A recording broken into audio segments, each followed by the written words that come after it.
All right, let's unpack this. We are taking a deep dive today into some source material that really challenges, the usual ideas about consciousness. Right. Usually when we talk about these big life-altering experiences, it's near-death experiences, NDEs. Exactly. But what if the experience that changes everything happens before your life, your current life, even technically begins? Precisely. We're looking at a really unique pre-birth experience, a PBE. It happened sometime before January 14th, 1972. And the person, Marlon C., didn't experience any kind of trauma in this life that would trigger it. No, nothing life-threatening. But the Good. story itself, it has all those classic NDE elements, separating from a body, seeing a light, telepathy, and a total life transformation afterwards. So our mission here is to really follow this narrative. It's incredibly detailed. The subject remembers not their own birth, but actually a previous death. And then the process, the kind of physical, energetic mechanism of how that consciousness entered a new body. It's about identity transfer. It really is. And the level of detail is apparent right from the start. It begins with this strong sense of ending, the final moments of a different life. Yeah, it kicks off with this very specific, very emotional death scene. The subject recalls watching it happen, but from the perspective of an older man. Described as gravely ill, dark in complexion, lying in bed. The specificity is just, wow, it doesn't feel like recalling a dream, it feels like remembering an actual event. That clarity strongly suggests some kind of memory that isn't tied to the biology of this life's brain. It's like it came preloaded.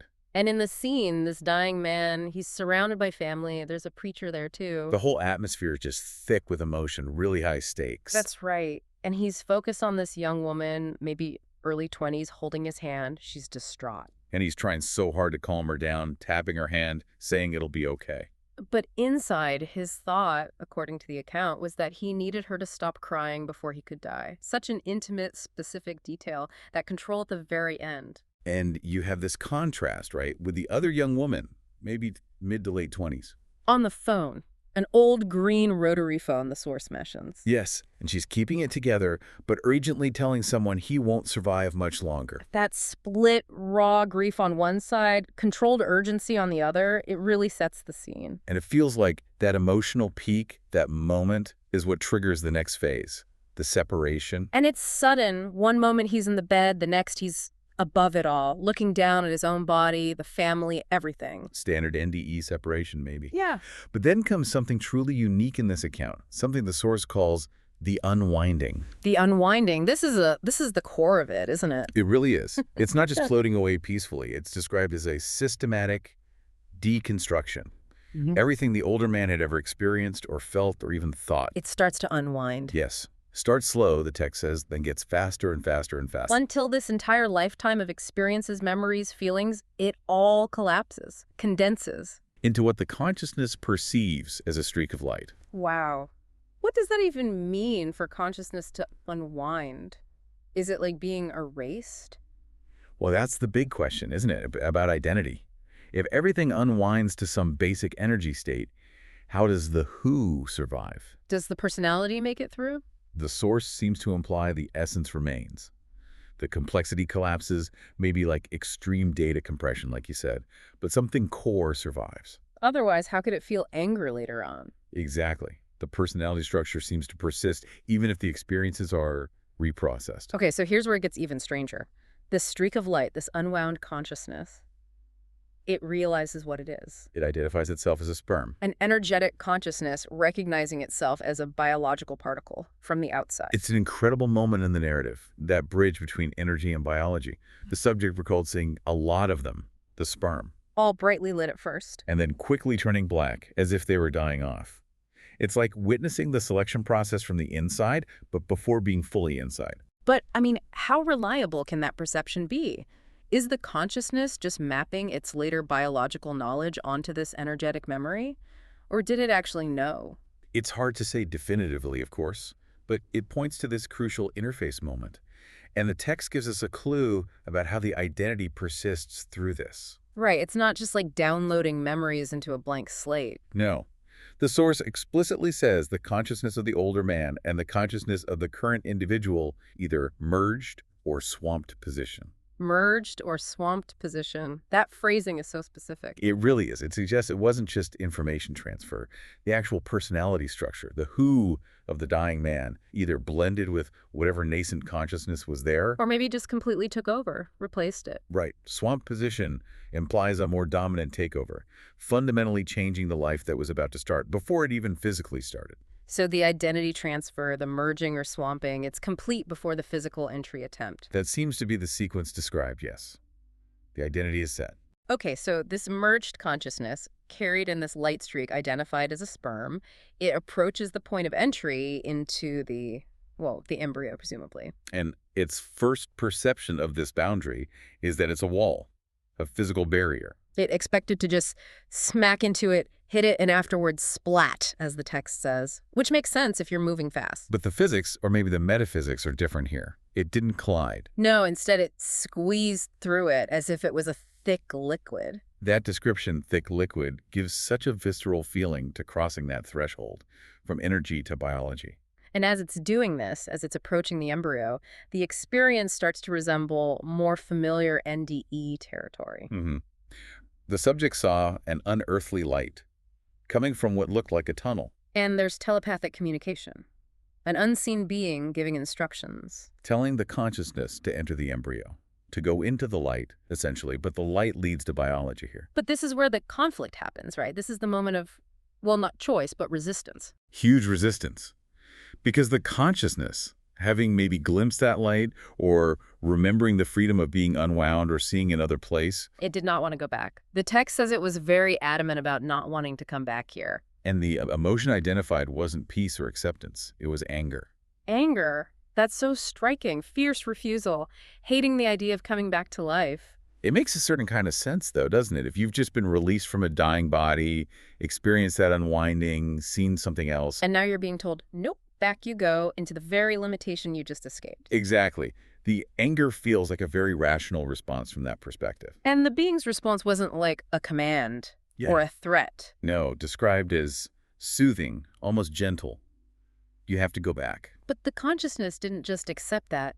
It fought and fought. Really resisted until suddenly it found itself inside, contained within a biological body. That struggle, that intense fight against coming into this life seems key to why this PBE had such a lasting impact. I think so too. The level of conscious resistance likely determined how deeply integrated, or perhaps how scarred, the consciousness was by the transition. It wasn't passive. Which brings us to the long-term effects. The so what of all this. This happened decades ago, remember, before birth. Yet the subject clearly states this experience affected every decision I've ever made over 50 years. It wasn't just a weird dream recalled later. It became the fundamental operating system for their life. That level of integration is profound. It almost suggests the physical brain, as it developed, had to form around this pre-existing, already formed consciousness, rather than the brain generating the consciousness from scratch. Let's look at the specific effects mentioned. There are three big ones. These are the tangible consequences, you could say, of that pre-birth transfer and struggle. First, the ability to affect electricity. How does consciousness transfer relate to messing with light bulbs or electronics? Well, think about the unwinding. If that consciousness condensed into an energetic streak of light, we're talking about a potent, non-biological energy signature. It stands to reason that even after being, let's say, forced back into a biological system, that core energy might retain some ability to interact with other energy fields, like electromagnetism. So the body becomes a kind of faulty container, or maybe an interface, for this residual energy. That's one way to conceptualize it, yeah. The energy from the transfer process having real-world physical effects. Okay, that's fascinating. Second effect, knowing about certain future events, and not just feelings, but specific scenes from the world's future. This pops up a lot in NDEs too, doesn't it? Accessing a nonlinear time state, seeing probabilities, the life review extending forwards. So how does that fit in the PBE context? Perhaps during that unwinding phase or during the resistance when it was outside the normal flow of time, the consciousness accessed information beyond the linear sequence. And that information stayed, like a memory fragment from outside time. Exactly. The future becomes just another piece of data acquired during that transitional state, which then persists after re-entry into the biological timeline. And the third one, a heightened sense of danger. This sounds more like a survival instinct. Absolutely. And think about the origin point. The consciousness of the old man, dying, hyper-aware of his body failing, focusing intensely on control in his final moments, That intense awareness of fragility and death. seems to have been almost hardwired into the merged consciousness. It carried over, Yeah. resulting in a permanent state of vigilance, maybe even hypervigilance, rooted in the previous life's ending. It's really clear from the account that for the subject, none of this is theoretical. It's just life. As they put it, these events are simply what this life has been. There's no separation between the memory and their reality. The memory formed their reality. Their religious views changed, their whole way of being in the world changed, all based on something that happened before day one of this life. And that's the core takeaway, really, the sheer curiosity of it, that an event before birth can trigger the exact same kinds of profound changes, psychological, physical, even maybe parapsychological, like the electricity effect or precognition. Changes we normally associate with the trauma and intensity of nearly dying. Precisely. The mechanism described here, this unwinding and merging or swamping, it's a different pathway than an NDE, but the outcome, a fundamentally transformed life. So if you follow the thread, consciousness unwinds from a dying body, collapses into light, identifies as sperm, fights like hell against coming back, gets forced into a new body anyway. It really makes you question the neat lines we draw around where one identity ends and another begins. Absolutely. And if this account holds any water, if consciousness and memory can condense, unwind back to some core energetic form before a life even starts. Then the provocative question left for you, the listener, to think about is, what does that suggest about consciousness after this biological life ends? Does it just unwind again, ready for whatever comes next? Something to definitely chew on.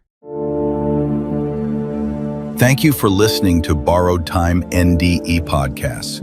If you enjoyed this episode, don't forget to like, subscribe, and turn on the notification bell so you'll never miss a moment of inspiration. Until next time, wishing you an extraordinary and truly wonderful time on your journey through life.